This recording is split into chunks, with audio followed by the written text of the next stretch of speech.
Hello there, loyal YouTube audience. This is Skills for Food coming at you live from his home living room with another chapter of the quest for the Diamond Sword.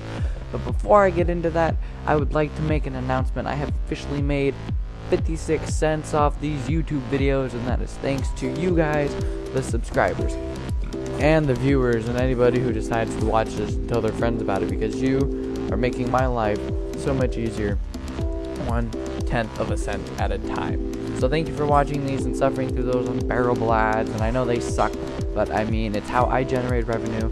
I just mean it's how you guys get giveaways. And speaking of giveaways, don't forget to subscribe for those $70 in total, and still to decide on a third place giveaway card. That'll probably pertain to the Quest for the Diamond Sword book. I'll probably give one of those away. And you know what, actually that's what I'm going to do. I'm going to give away the Quest for the Diamond Sword book. That'll be a third place prize coming in at a whopping $7 to $8. And I'll even do something nice for you, and I'll sign my little gaming channel in the freaking front cover. But without further ado, here comes Chapter 5 of the Quest for the Diamond Sword. Chapter 5. Booby Traps.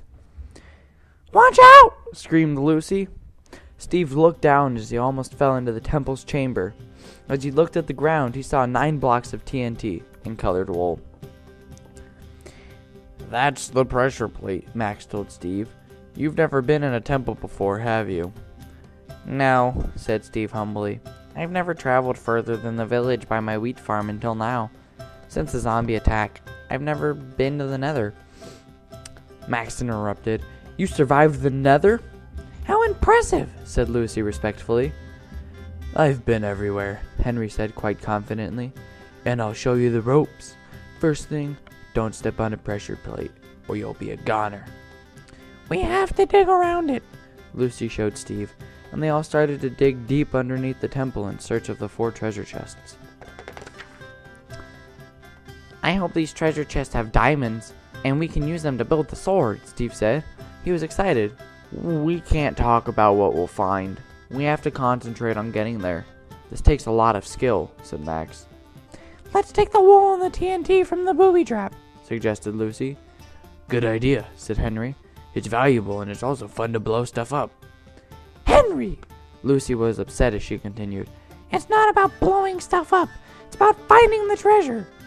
Steve loved listening to their banter.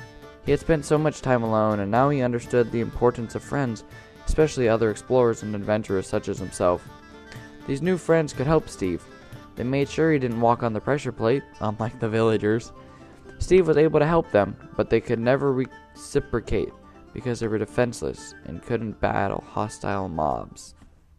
Alright guys, here's the first reader's critique of the episode.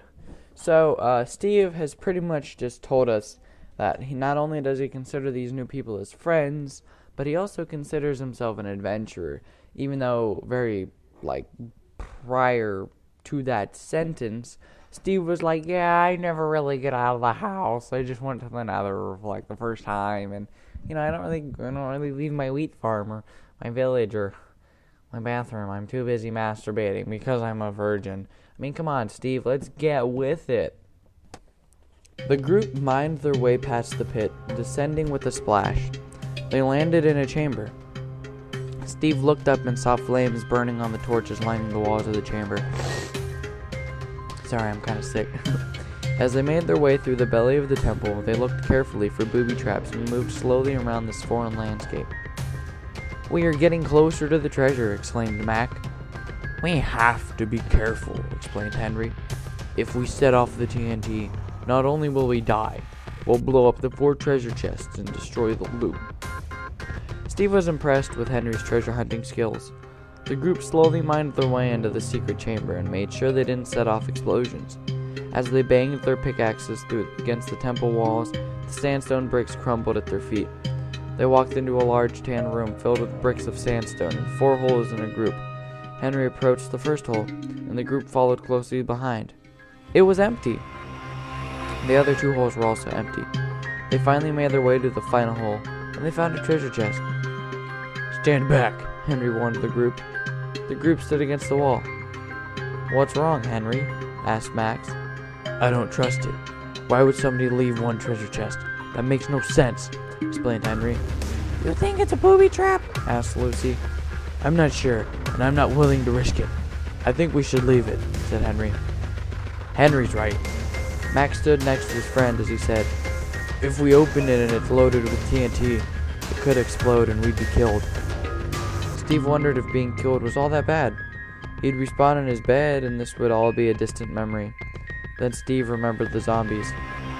I want to check for diamonds, Steve told the group. It's not worth it, said Max. But I need those 40 diamonds. I have to save the village. I need the powerful sword, he cried out. I know you want that sword, but this isn't the way you're going to get it.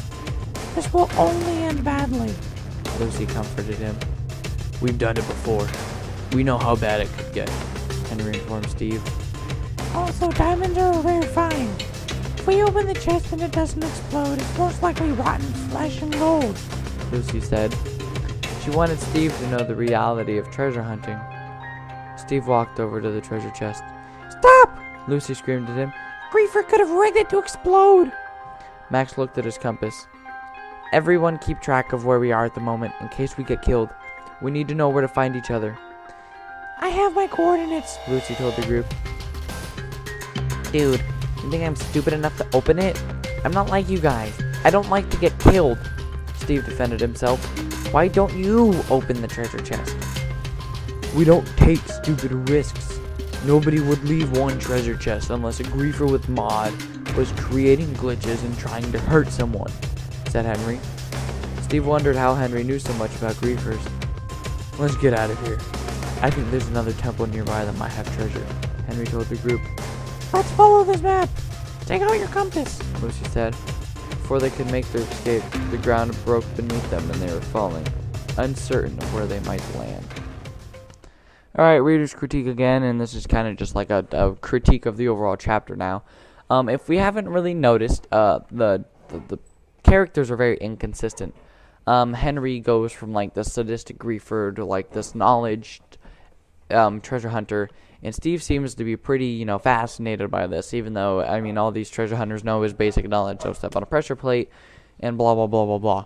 Now, this rigged chest, apparently they don't know what tripwire and redstone is, because you can do that with those things to rig a chest. But apparently you have to be a mod and be able to glitch whatever world they're on to create this rigged chest that's going to explode and kill everybody. Because TNT only does like 5 hearts of damage. I don't know. It's not enough to kill you, though, especially if you're not starving and armored up. And that's just that.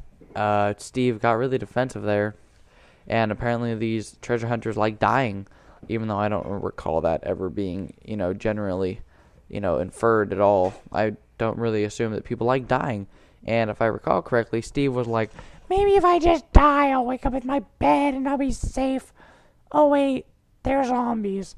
And I don't know how he keeps forgetting that, considering the fact that the whole portion of this quest is for, to get the sword, so he doesn't have to fight the zombies.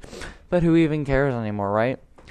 Alright, guys, but anyway, this has been Kills for Food Gaming. Don't forget to drop a like, comment, and subscribe on this video, or just my channel in general. If you have any suggestions, comments, things of the likeness, please go ahead. Don't be afraid to suggest, comment, hate, even if you will, although I don't think any of you want to hate me because I'm gorgeous. But anyway, keep doing what you guys do. Don't forget to subscribe for now. Those 3 chances at giveaways, first, second, and third prizes, and that comes in at a whopping $80 now. So you guys just go ahead and do that. And this has been Kills for Food, over and out.